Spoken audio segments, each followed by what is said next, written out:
A young high school girl caused a scene at the hospital after her failed suicide attempt. But instead of showing sympathy, Dr. Oh Kyung-hee coldly told her to use a skipping rope next time, rather than a raffia string, because obviously that would never work. Yet behind his cold demeanor, Kyung-hee was still concerned. He ended up giving her a piece of advice, something once told to him by someone he used to know. Find yourself an enemy. Having someone to fight might just give you a reason to live. That advice had come from Kyung-hee's first love, when he was just 18. Though she had a beautiful face, he knew right away. Han Nabi, the transfer student, wasn't an ordinary girl.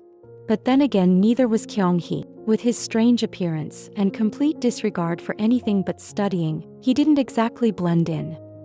Seen as weak, Kyung-hee became a target, forced to run errands by the school bullies. Still, he convinced himself it was a form of exercise, a way to build stamina after hours of sitting and studying. Every cruel act, every humiliation, they were things he tried to spin into something positive. But of course, that was nothing but self-deception. The truth was, he couldn't take the pain anymore. The constant torment, the loneliness, it all became too much. And so Kyung-hee made a decision: he would end his life. In that moment, Nabi calmly read the suicide note Kyung-hee had left behind. Embarrassed and very much alive, Kyung-hee could only watch as she read it like it was nothing. Rather than comfort him, Nabi simply offered a cold suggestion: use a skipping rope. It won't snap. Kyung-hee regretted nearly making such a choice. But each day the bullying grew worse and more humiliating. And slowly the dark thoughts began to return. In one of those lowest moments, Kyung-hee found himself face to face with Nabi again. She didn't stop him with pity. She stopped him with harsh truth. You're a coward, she said. But lucky, having an enemy is a blessing, because it gives you something to rise against, something to live for. Those words cut deep. Furious and frustrated, Kyung-hee lashed out. His fear, his pain, his daily torment. It was something someone like Nabi would never understand.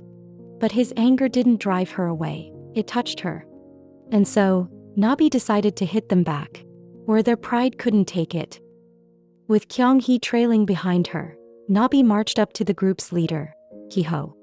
And what she did next left everyone stunned.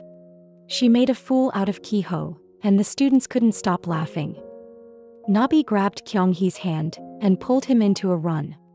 In that fleeting moment, something inside him stirred. Something unfamiliar, something warm. From that day on, every time he saw Nabi, he wished time would stop. But of course, time never does. The bullying didn't stop either. If anything, it got worse, this time dragging Nabi into it. And eventually, even Nabi lost her patience. Disappointed, she told Kyung that if he kept running away, he'd always be nothing but a coward. 3 days later, the entire school was in shock. Nabi had taken her own life. And all Kyung-hee could do was cry in silence. Angry, heartbroken, and confused. Why would the girl who told him to live choose to die?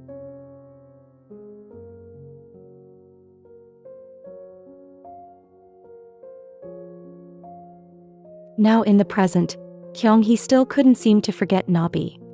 Though he told himself it was just guilt. Nothing more than a fleeting thought that came and went. Deep down, he knew it wasn't that simple. Sulky, as usual, loved to tease him about it. But behind all the jokes, Sulky carried a weight of his own. Because back in those days, he wasn't just a classmate. He was one of the reasons Kyung-hee became a target.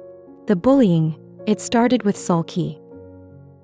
And for that, Kyung-hee could never forgive him. To him, Sulky was the root of the mess his life became at 18. Sulky, now married to Kyung-hee's older sister, tried to make amends the only way he could, by looking after his brother-in-law in the present. But it wasn't easy. Not when he had to listen to the same drunken stories about Nabi over and over again. It wasn't just Sulky. Kyung-hee's sister, Yido, had also grown tired of hearing it. They both believed the same thing. Nabi's death wasn't Kyung-hee's fault. He had only experienced a one-sided love. And yet, for some reason, he still couldn't let go of her. No one understood why the memory of that girl still clung to him, whether it was the only thing keeping him alive. or the very thing that was quietly destroying him. In moments like this, the only person Kyung-hee could bring himself to visit was Nabi's father. And every time he found himself wondering, how could a man move on so easily after losing his daughter? Kyung-hee never stopped asking the same question. Why did Nabi choose to die and tell him to live? He was tired of chasing answers that would never come. Wrapped in guilt and sorrow, what haunted him most wasn't just her death, but the words he never got to say. That was when his eyes landed on Nabi's diary. He hesitated, but then gathered the courage to read it. Yet he couldn't go on. Not when he saw the words of a girl pleading in despair, hoping, begging for someone to save her. Later, as an old song played from a recorder, the radio host's voice came through, speaking softly. This song is about time travel. Everyone has regrets. If you had the chance, would you go back? And then he saw her, Nabi, standing there. Without a second thought, Kyung-hee ran after her, chasing the figure that had haunted his memories for years. His steps slowed as he entered a narrow, dark hallway. Only one door glowed at the end, illuminated by a single light. With a racing heart, he opened it and stepped into a space filled with blinding light.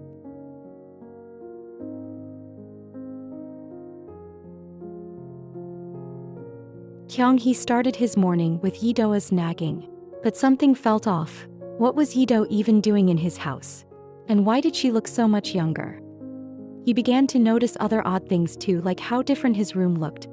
And then, the biggest shock, his appearance. He was back to looking like his old nerdy self. Kyung-hee remained dazed, trying to make sense of the situation, until he finally realized he was in the year 2007. His last memories confirmed it. This wasn't just a dream, felt too real.